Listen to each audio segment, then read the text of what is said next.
Studio 6B in Rockefeller Center in the heart of New York City. It's the Tonight Show starring Jimmy Fallon. Tonight, join Jimmy and his guests.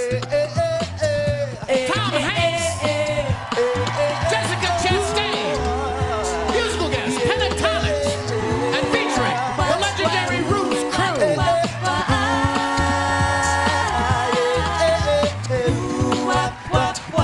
And now, here he is, Jimmy Fallon. Good night, America! Here we have an amazing report of communicative competence. Our journalist is going to tell us what's that. Lately, the Common European Framework of Reference has stated that communicative competence involves three components: the linguistic component, the sociolinguistic component, and the pragmatic component.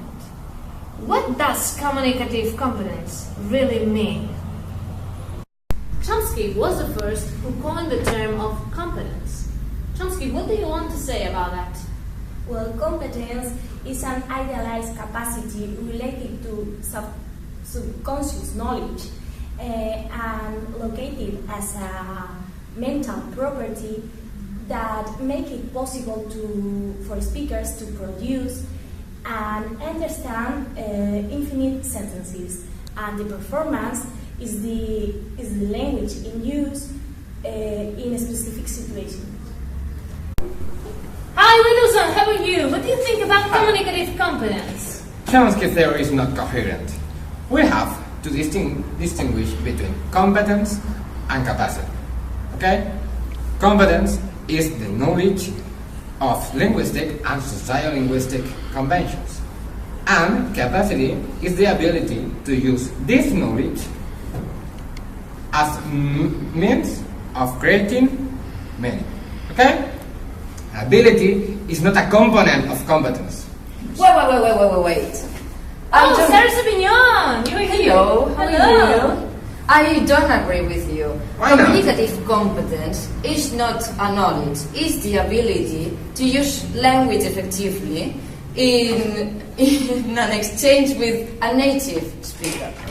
Oh, okay.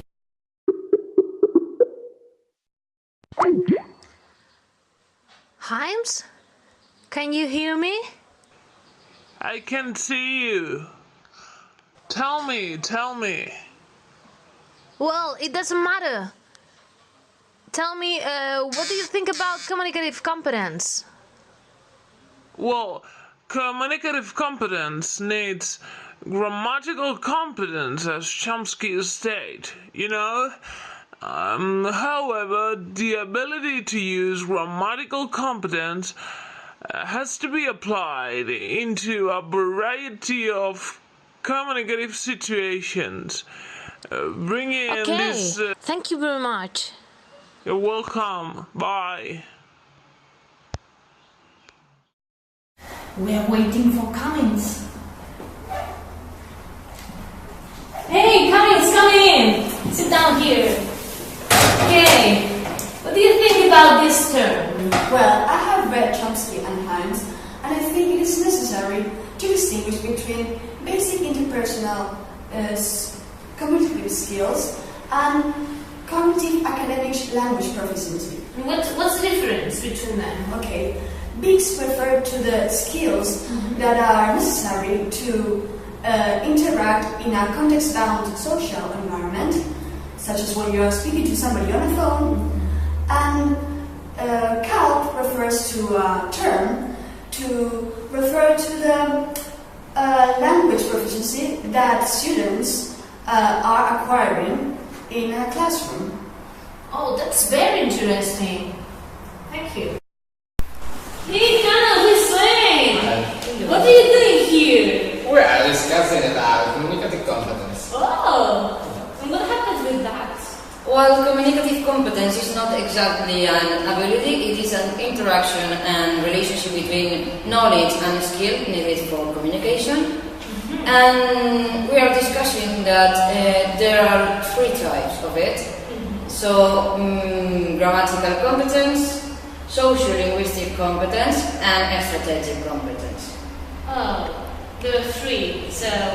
The last one of our authors is Bachmann. Bachmann, tell us. Look, I suggest you use the term communicative language ability because it combines language proficiency and competence. My model is so much better than Cannon and Swain's.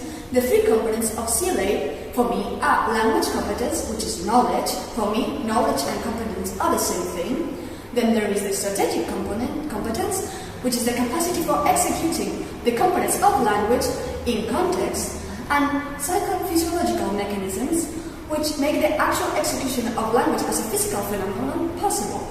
Strategic competence is affected by the knowledge we have from the world and is an instrument for achieving communicative goals. Look, I have it all here in this diagram. Language competence has the organizational competence. Okay, it's enough. Thank you.